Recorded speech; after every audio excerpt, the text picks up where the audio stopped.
मैं दीपांजलि यादव देश प्रेम और राष्ट्र निर्माण के पक्ष में अपने कुछ विचार आप सभी के साथ साझा करना चाहूंगी।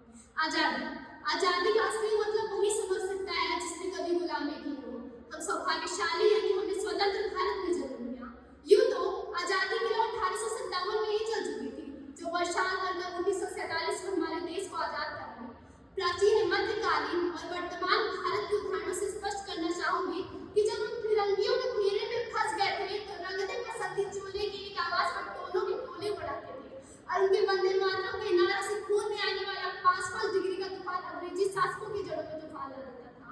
लोग मर जाते थे, मिट जाते थे, फांसी चढ़ जाते थे, तो वो भी अपनी देशभक्ति साबित कर रहे होते थे, क्योंकि ये उस दौर की देशभक्ति की कसौटी थी। उसके बाद 62, 65 और 71 के युद्धों में अपना सुहाग गंवा देने वाली वो औरतें जब घर के हालात ये हो जाया करते थे कि प्यार में भरपूर गया, माँ का सिंदूर गया, नन्ही नौनिहालों की लंगोटियां चली गई, छोटी छोटी बेटियों की चोटियां चली गई, बाप की कमाई गई, भाई की पढ़ाई गई, बाप की कमाई गई, भाई की पढ़ाई गई, ऐसा एक विस्फोट हुआ कि पता ही चला नहीं पूरे जिस्म की कई गोलियां चली गई। वाले हालात पैदा हो जाने के बावजूद भी एक माँ अपने बेटे को सरहद पर दुश्मनों की धज्जियां उड़ाने के लिए भेज दिया करती थी और उसे पत्र लिखा कर ये भेजा करती थी कि अम्मा ने खत लिखा है बड़े ही चाव से, पुत्र मेरे न घबरा जाना, 1 इंच भी पीछे न हटना, चाहे इंच कट जाना, चाहे इंच निकल जाना। इस तरह पूरा परिवार अपनी देशभक्ति साबित कर रहा होता था।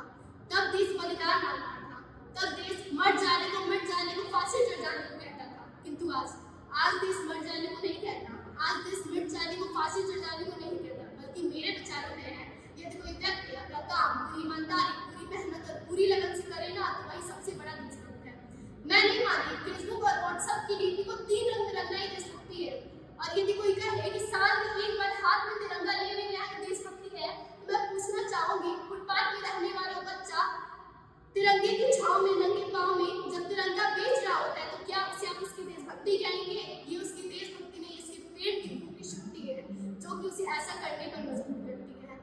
क्योंकि न मस्जिद को जानते हैं, न शिवालों को जानते हैं, न मस्जिद को जानते हैं, न शिवालों को जानते हैं। जो पेट के भूखे होते हैं ना, वो सिर्फ भोजन फेंकने वालों को जानते हैं, वो सिर्फ भोजन फेंकने वालों को जानते हैं। परिवार, अपने समाज, अपने देश के लिए समर्पण का भाव हमारी सच्ची देशभक्ति और हर एक देशद्रोही के जीवन में आने वाला तूफान है हमारी सच्ची देशभक्ति।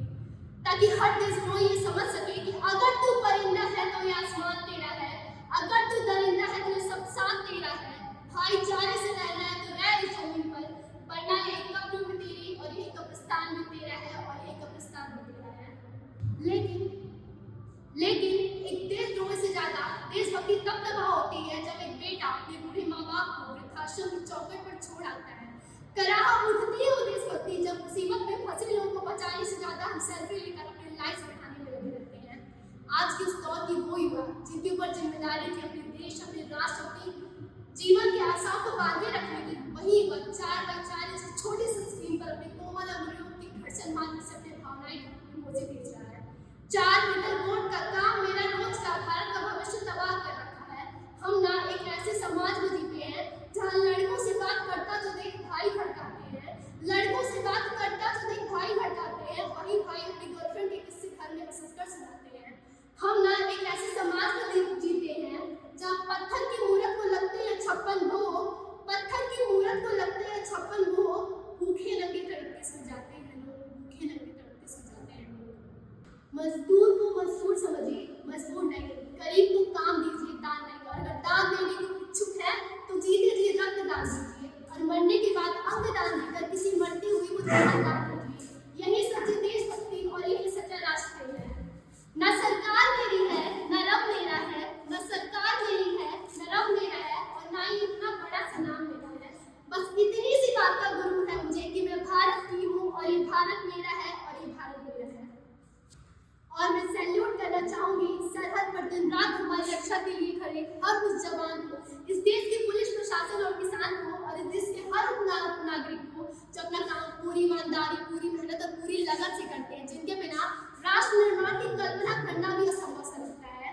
और आज इस मंच पर मैं भारत की बेटी पूरी जिम्मेदारी के साथ ये कहना चाहूंगी कि हमारा राष्ट्र निर्माण तब संभव होगा जब मैं, आप, हम सब मिलकर प्रयास करेंगे, क्योंकि ये हमारे देश की जिम्मेदारी नहीं है, राष्ट्र को आगे ले जाने की, अपने वतन को आगे ले जाने की। तो अंत में मैं बस इतना कहना चाहूंगी कि मेरा हिंदुस्तान महान था, महान है, महान रहेगा। मेरा